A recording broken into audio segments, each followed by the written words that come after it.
አሁን አስተውላችኋል? ብዙ የመኖሪያ ቤቶች በተለይ ኮምፓውንድ አፓርትመንቶች እየተገነቡ ያሉት ወደ ቦሌ ቡልቡላ አካባቢ ነው። ይህም እንዲሁ በአጋጣሚ የሆነ ይመስላችኋል? ለእኔ በፍጹም አይመስለኝም። ምክንያቱም ይህ አካባቢ ከተማው ላይ ካሉት በፍጥነት እየለሙና እያደጉ የሚገኙት አካባቢዎች መሀል አንዱ ነው።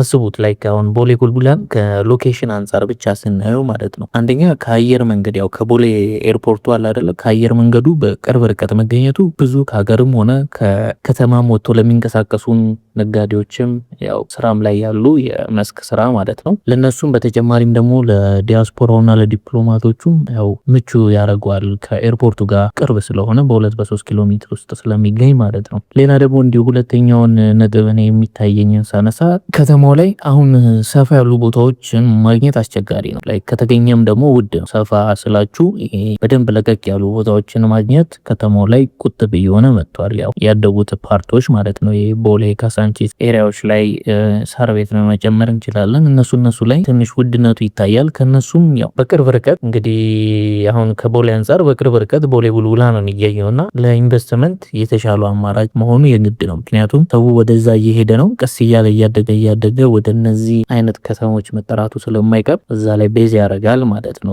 ወደዛ መሄዱ ስለማይቀር አሁን ላይ ትንሽ ኢንቨስትመንት ወጪዎችን አውጥቶ በኋላ ላይ ከፍ ያለ ሎንግ ተርም የሆነ ኢንቨስትመንት እቅድ ላለው ሰው ማለት ነው ጠብቆ ማግኘት ይችላል ብዬ አስባለሁ። ሶስተኛው ያው ከላይፍ ስታይል አንጻር ስለሆነ እዛ ላይ ትንሽ የኑሮ ደረጃቸውም ሻል ያሉ ሰዎች ወደዛ ከተማ ወይም ወደዛ የከተማው አካባቢ እየገቡ ስለሆነ ወደ ቦሌ ቡልቡላ በደንብ ጠራ ያሉ ትምህርት ቤቶችም አሉ። ኢንፍራስትራክቸሮቹም ደስ ይላሉ። ልጆችም መዝናኛ ቦታዎች አለው እዛ አካባቢ ወዴትም ሳትርቁ ማለት ነው። እናንተም በቂ የሆነ መዝናኛ ኤሪያዎች አሉ ተብሎ ይታሰባል። ከነዚህ ከሶስት ነጥቦች አንጻር በእኔ በኩል አሁን ላይ ሎንግ ተርም ኢንቨስትመንት ለሚያስብ ሰውና ቀጣይ ገምቶ የትኛው ኤሪያ ብዙ ኮስት ያደርጋል የሚለውን ነገር ለማግኘት ከታሰበ ምንም አይነት ጥያቄ የሌለው የመጀመሪያውና ቀዳሚው ካሉት ኤሪያዎች በቀዳሚነት የምናነሳው ቦሌ ቡልቡላ ነው ማለት ነው። ይህን ተከትሎ ለእናንተም ሆነ ለልጆቻችሁ ለመኖርም ሆነ ለኢንቨስትመንት ያው አሁን ስላወራ ነው እና የተረጋገጠ ደግሞ አማራጭ ለዛሬ ይዤላችሁ መጥቻለሁ። ያው ለኢንቨስትመንት የሚሆነው እዚሁ አሁን ያወራነው ሎኬሽን ላይ በመገኘቱ ነው። የተረጋገጠ አማራጭ ስላችሁ ደግሞ ከዚህ በፊት እንዳወራነው በካምፓኒ ፕሮፋይል ስለማንደራደር ከዚህ በፊት አንደኛ ያስረከበ እዚሁ አሁን ማወራላችሁ ግቢ ውስጥ ከ90% በላዩ የተረከበ ነው።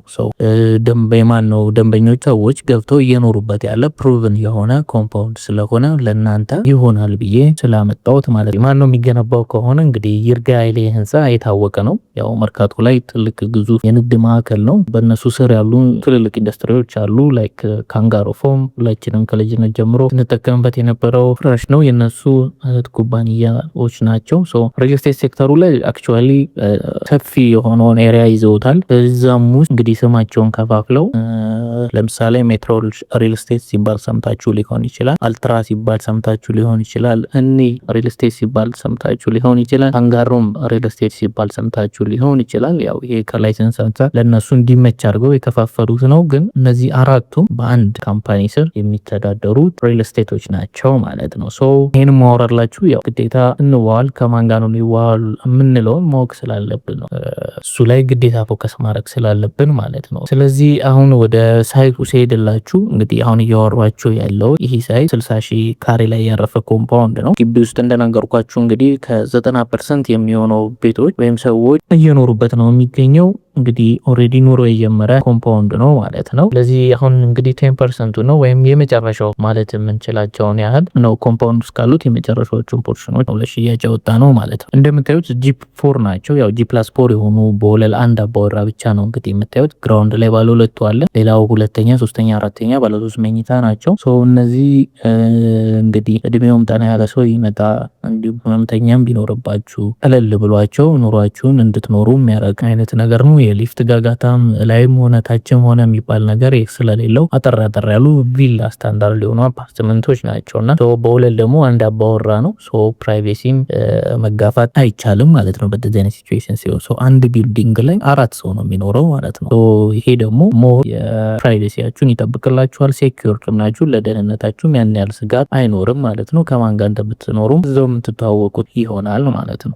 ግቢው እንደምታየው ሰፊም ስለሆነ የመኪና ማቆሚያ ችግር ችግር በፍጹም አይታሰብም። ያው አንዱ አፓርትመንቶች ላይ ችግር የሆነው እንግዲህ ከተማው ላይ ፓርኪንግ ነው። ፓርኪንግ እሱን ችግር እንግዲህ ያው ብዙ ጊዜ የሚሰጠው ለቤቶች አንድ ነው።